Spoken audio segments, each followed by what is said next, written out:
Last 5 seconds. Ready, be ready, start. After completing the inquiry, a final report along with the papers of the inquiry is required to be sent to the Director General ACB.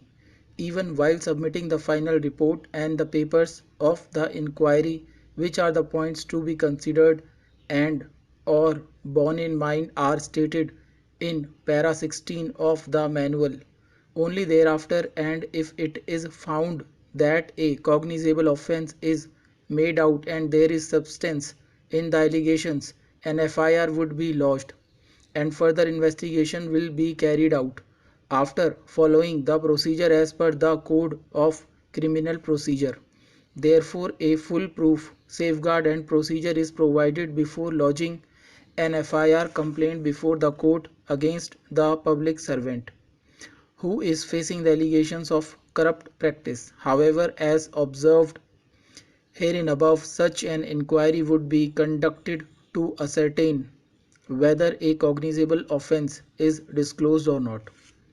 As observed herein above, even at the stage of registering the first information report, the police officer is not required to be satisfied or convinced that a cognizable offence has been committed. It is enough if the information discloses the commission of a cognizable offence, as the information only sets in motion the investigative machinery with a view to collect all necessary evidence and thereafter to take action in accordance with law.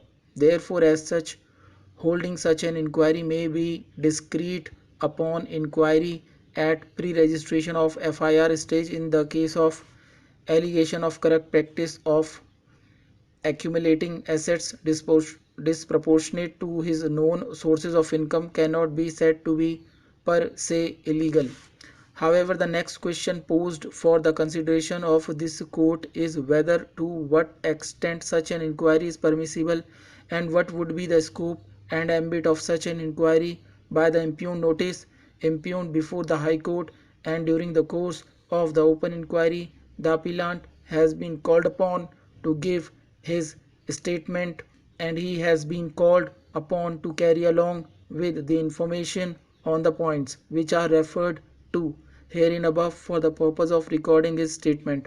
The information sought on the aforesaid points is having a direct connection with the allegations made against the appellant, namely accumulating assets disproportionate to his known sources of income. However, such a notice while conducting the open inquiry shall be restricted to facilitate the appellant to clarify regarding his assets and known sources of income. The same cannot be said to be a fishing or roving inquiry. Such a statement cannot be said to be a statement under section 160 and or the statement to be recorded during the course of investigation as per the Code of Criminal Procedure. Such a statement even cannot be used against the appellant during the course of trial. Statement of the appellant and the information so received during the course of discreet inquiry shall be only for the purpose to satisfy and find out whether an offence under section 13(1)(e) of the PC Act 1988 is disclosed.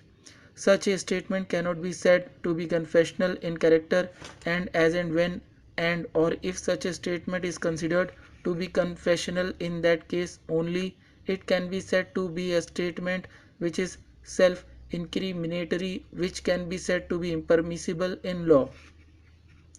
At this stage, it is required to be noted that in the present case, as such, the point appellant has produced the relevant documents of some of the properties owned by him and the appellant has joined the open inquiry. It also appears from the counter filed on behalf of the Anti-Corruption Bureau that on the basis of the information given by the appellant, letters have been issued to various authorities, banks, seeking further and better particulars.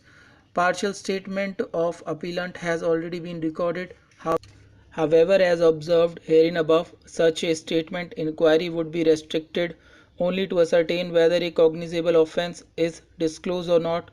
Such a statement cannot be said to be a confessional statement after having been satisfied and after conclusion of the inquiry and on the basis of the material collected if it is found that there is substance in the allegations against the appellant and it discloses a cognizable offence. FIR will be lodged and the investigating agency has to collect the evidence, further evidence to substantiate the allegations charge of accumulating the assets disproportionate to his known sources of income. However, if during the inquiry at pre-registration of FIR stage, if the appellant satisfies on production of the materials produced relating to his known sources of income and the assets, in that case no FIR will be lodged, and if he is not able to clarify his assets vis-a-vis known sources of income, then the FIR will be lodged and he will be subjected to trial.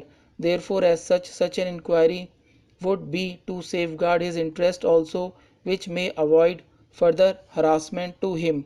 In view of the above and for the reasons stated above, we see no reason to interfere with the impugned judgment and order passed by the High Court, and we dismiss the appeal with above observations and clarifications that the statement of the appellant on the points mentioned in the impugned notice would be only to satisfy whether a cognizable offence is disclosed or not, and so as to enable the appellant to clarify the allegations made against him with respect to accumulation of assets disproportionate to his known sources of income, and the same shall not be treated as a confessional statement.